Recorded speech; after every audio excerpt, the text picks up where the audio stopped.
Ginoong Pangulo, noong ang ating Panginoong Diyos ay nilalang po niya yung unang dalawang tao, pinagsabihan niya rin po meron siyang isang sinabi sa kanila na para na rin po sa kanilang kapakanan. Ang sabi po niya, kayong dalawa, lahat ng nakikita ninyo na bunga ng halamanan sa inyong paligid at lahat ng mga hayop na nakikita nyo na gumagala riyan, pwede ninyong kainin para sa inyo lahat yan. Ngunit yung natatangi na puno na nandiyon sa gitna, ay huwag ninyong gagalawin. Matatagpo ang kabawalan ng ating Panginoon Diyos. Kaya lang po, meron pong isang ahas na biglang nakialam. Sabi niya dun sa babae, sinabi ba ikaw ng Panginoon Diyos na pagka kumain kayo dyan sa bunga nung nasa gitna na yun, ay kayo mamamatay? Oo, sabi ng babae. Ay, hindi totoo yun. Ang totoo niyan, pagka kumain kayo dyan, mas lalo kayong tatalino. Ito naman si babae, Mr. President, nakinig.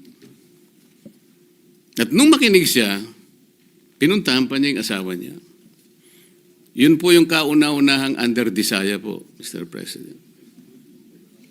Napakain din po yung asawa. Ano po ang ibig ko sabihin? Bakit ko po nilalahad ang pangyayaring ito?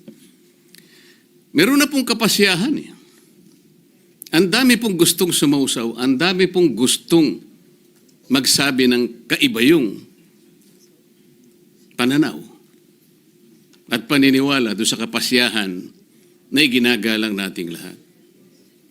Nang ibig ko po sanang sabihin, magpakaingat-ingat naman tayo kung sino-sino na lang ang nagpapayo sa atin. Kung mapapansin po ninyo ang karamihan ng nagpapayo na yan, may pagkakatulad po silang lahat Una, lahat po sila hindi nila binasa ng kumpleto yung rules of procedures ng impeachment proceedings sa House of Representatives. Sapagkat kung binasa po nila yon, malamang hindi po ganun ang kanilang ibinubulong. Pangalawa, lahat po nung yun ay puro paborito po ng mainstream media.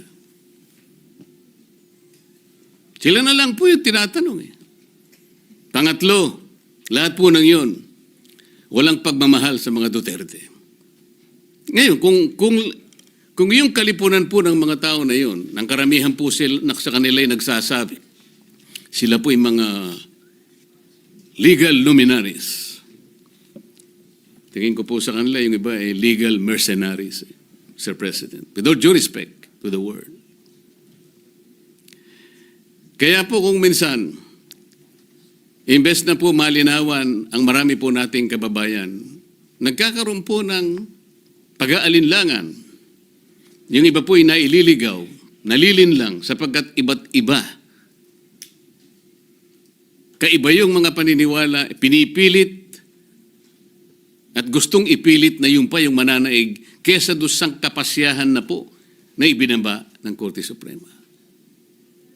Kung sa bagay nga po, sa una ko pong paghalimbawa, Panginoon Diyos na nga po yun Kinontra pa ng ahas Ginoong Pangulo, sa mga abogado po, palaging may biruan Kasi po, sa lahat ng pagdidiskusyon ng ating korte, lalong-lalo na po ang kataas-taasang hukuman, hindi naman po lahat ay agreeable. Merong partidong aggrieved siya, merong partidong masaya siya. Ngunit, sa katapos-tapusan wala po tayong magagawa kundi tanggapin ang kapasyahan.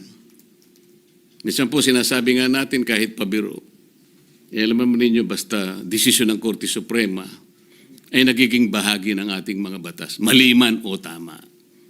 Yun po ay nasa Article 8 Civil Code na binanggit na po kanina ni Senator Bato. Nang sinasabi po, judicial decisions applying or interpreting the laws on the Constitution shall form part of the legal system of the Philippines. Wala na po tayong magagawa doon. Batas na po yun Sa akin pong naunang talumpati kanina, Ginoong Pangulo, hindi ko na po ulitin. I will just request that my entire speech, Mr. President, be incorporated by way of preference to be included in this explanation in my voting yes for my own motion. Thank you very much.